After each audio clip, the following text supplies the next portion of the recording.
চৰকাৰটোৱে civil এভিয়েশ্যনৰ পৰা আৰম্ভ কৰি মিলিটাৰী এভিয়েশ্যনলৈকে, আৰ্টিফিচিয়েল ইণ্টেলিজেন্সৰ পৰা মেচিন লাৰ্ণিঙলৈকে, ৰবটিক্সৰ পৰা ইলেক্ট্ৰনিক ভেহিকুললৈকে ইয়াৰ ছফ্টৱেৰসমূহ বনায় আৰু তেওঁলোকে এই গোটেই ইণ্ডাষ্ট্ৰিটোৰ মেন আৰু মেচিন এই দুইটাক এক প্ৰকাৰে নিয়ন্ত্ৰণ কৰে। ভাৰতত এয়াৰফৰ্চে লোৱা ৰাফেলৰ দৰে বিমানৰো যিটো ক'ব লাগে যে অপাৰেশ্যন এণ্ড মেইনটেনেন্সৰ যিবিলাক বেকৰুম কাম এই ডাচেল বুলি ইণ্ডাষ্ট্ৰিটোৱে কৰে আৰু তেওঁলোক এটা আন্তৰ্জাতিক সংস্থা। অসমৰ যুৱ প্ৰজন্ম এই নতুন উদ্যোগবিলাকক civil aviation, artificial intelligence, machine learnings, quantum physics বা ইলেক্ট্ৰিক ভেহিকল, ৰবটিক্স এইবিলাকৰ ওপৰত শিক্ষা দিবৰ কাৰণে আৰু যুৱ প্ৰজন্মক এনে উদ্যোগলৈ আকৰ্ষিত কৰিবৰ বাবে এই ডচাল কোম্পানীয়ে আসাম ইঞ্জিনিয়াৰিং কলেজত এটা ইনফ্ৰাষ্ট্ৰাকচাৰ চেণ্টাৰ অফ এক্সেলেঞ্চ তৈয়াৰ কৰিব। ইয়াত তেওঁলোকে 200 কোটি টকা ব্যয় কৰিব আৰু অসম চৰকাৰে 40 কোটি টকা ব্যয় কৰিব। আৰু ইঞ্জিনিয়াৰিং কলেজত আমি হাব হিচাপে লৈ অসমৰ 50খন কলেজলৈ এই শিক্ষাক আমি সম্প্ৰসাৰণ কৰিম। অৰ্থাৎ ফিউচাৰ ইণ্ডাষ্ট্ৰিজৰ কাৰণে অসমৰ যুৱ প্ৰজন্মক সজাই পৰাই তোলাৰ ই এটা মহত্বাকাংক্ষী পৰিকল্পনা। আমাৰ ৰাজ্য এতিয়া দেশৰ অগ্ৰগামী ৰাজ্যবিলাকৰ লগত খোজ পেলাব খোজে। ডাচেলে ইয়াৰ আগত কৰ্ণাটক আৰু তামিলনাডু চৰকাৰৰ লগত এনেকুৱা ধৰণৰ চেণ্টাৰ অফ এক্সেলেঞ্চ পতাৰ বাবে চুক্তিবদ্ধ হৈছে। আমি অসম তৃতীয়খন ৰাজ্য যি এনে ধৰণৰ অত্যাধুনিক চেণ্টাৰ অফ এক্সেলেঞ্চ স্থাপন কৰিবৰ বাবে আগবাঢ়ি আহিছে। কেইদিনমান আগতে IIT গুৱাহাটী আৰু এয়াৰবাছৰ মাজত যোনে নেকি গোটেই বিমানবিলাক নিৰ্মাণ কৰে, আমি যে ইণ্ডিগোত উঠো, ভিস্তাৰাত উঠো, এই বিমানবিলাক এয়াৰবাছে বনোৱা।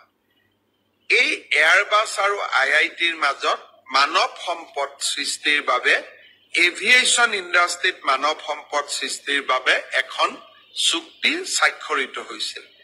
তাৰ এসপ্তাহৰ পিছত ডাচেলৰ লগত আমাৰ এই পৰিকল্পনা। অসম আকৌ উন্নতিৰ পথত, জয়াই অসম বোল। এই ধৰণৰ নীতিক সৰুগত কৰি আজি আমি আগবাঢ়ি গৈছো। মুখ্যমন্ত্ৰীৰ আত্মনিৰ্ভৰশীল অসম এই আঁচনিটোৰ জৰিয়তে আমি অসমৰ যুৱ প্ৰজন্মলৈ 2 লাখ টকাকৈ ক্ষুদ্ৰ উদ্যোগ বা ব্যৱসায় কৰিবৰ বাবে আগবঢ়াম। ইয়াৰ 1 লাখ টকা ৰাজসাহায্য আৰু 1 লাখ টকা লোন। আজি আমাৰ কেবিনেটে এই বছৰৰ বাবে 25,000 যুৱকৰ এখন তালিকাত অনুমোদন জনায়। অহা 3 নৱেম্বৰত যুৱক যুৱতীসকলক আমি মাতি আনি খানাপাৰাত আঁচনি অনুসৰি তেওঁলোকৰ প্ৰাপ্যৰ প্ৰথম কিস্তিৰ ধন আগবঢ়াম। ভৱিষ্যতে আমি আৰু 75,000 যুৱক যুৱতীক এই আঁচনিৰ অধীনলৈ আনিবৰ বাবে আমি প্ৰচেষ্টা চলাম। অৰ্থাৎ 1 লাখ চৰকাৰী চাকৰিয়ে নহয়, 1 লাখ ল'ৰা ছোৱালীক আত্মসংস্থাপনৰো আমি সুবিধা দিয়াৰ ক্ষেত্ৰত আগবাঢ়িছো। যিসকল প্ৰাৰ্থী আজি চূড়ান্ত হ'ল, তেওঁলোকে নিজৰ বিষয়ে গম পাবই যে এই আঁচনিৰ বাবে মই নিৰ্বাচিত হলো। নিজৰ নিজৰ জিলাত তেওঁলোকে 3টা দিন প্ৰশিক্ষণ ল'ব লাগিব, যাতে আঁচনিটোৰ বিষয়ে বুজিব পৰা যায়।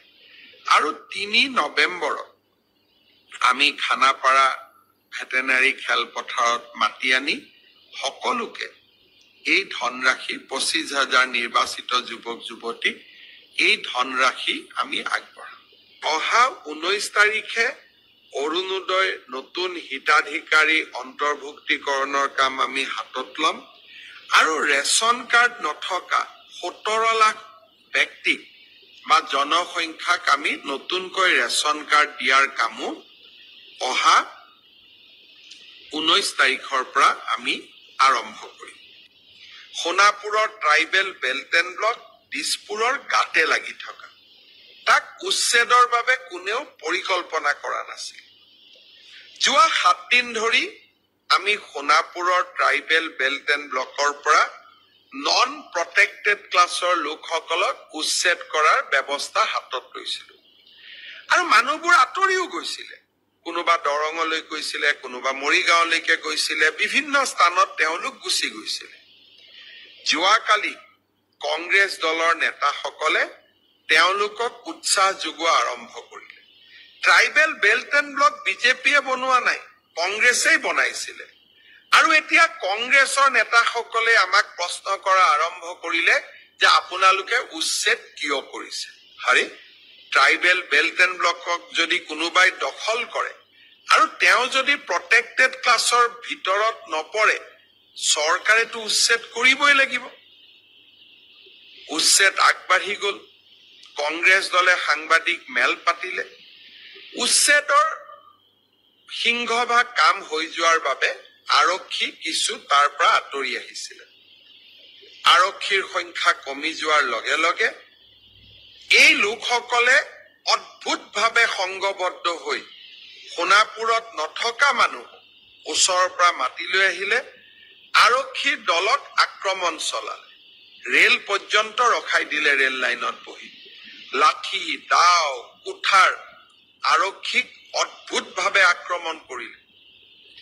আৰু এই আক্ৰমণৰ সময়ত ব্যৱহাৰ কৰা শ্লোগানবিলাক বাংলাদেশত কিছুদিন আগতে ঘটা ঘটনাত ব্যৱহাৰ কৰা শ্লোগানবিলাক দুইটাই সম্পূৰ্ণ এক ধৰণৰ আছিল। অৰ্থাৎ অসমত মৌলবাদৰ উত্থান আমি যোৱাকালি স্বচক্ষে আমি দেখা পালো। মই বিমানত আছিলো, বিমানৰ পৰা নমাৰ লগে লগে মোক পুলিচে ঘটনাৰ প্ৰতিবেদন দিলে।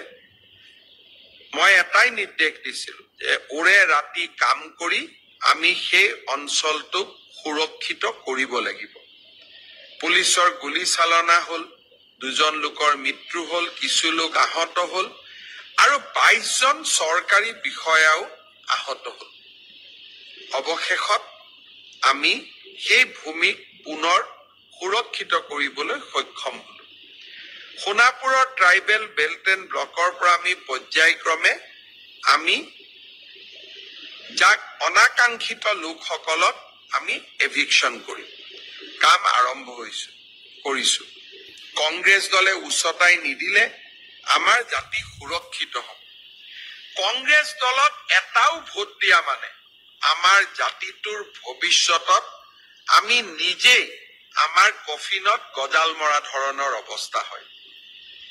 তাক যোৱাকালি সোণাপুৰৰ ঘটনাই আকৌ এবাৰ আমাক মৰ্মে মৰ্মে উপলব্ধি কৰোৱালে।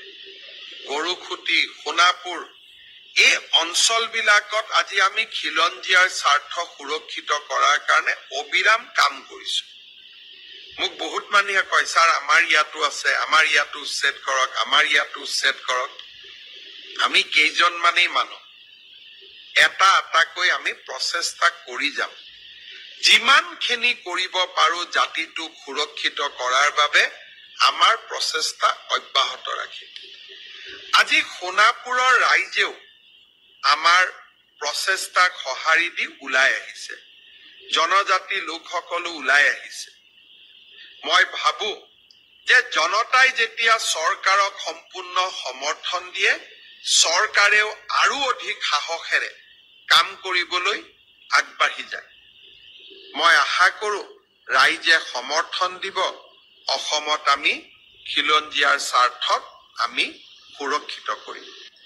কেবিনেটত কোকৰাঝাৰৰ বাবে এটা ভাল খবৰ, 111 কোটি টকা খৰচ কৰি এখন অত্যাধুনিক ষ্টেডিয়ামৰো আজি পৰিকল্পনাক কেবিনেটে মঞ্জুৰি দিয়ে।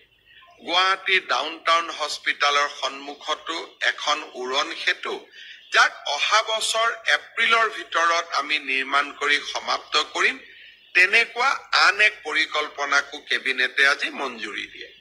গুৱাহাটীৰ চিৰিয়াখানাকো সজাই পৰাই তোলাৰ বাবে আজি কেবিনেটে এখন সুন্দৰ আঁচনিত অনুমোদন জনায়।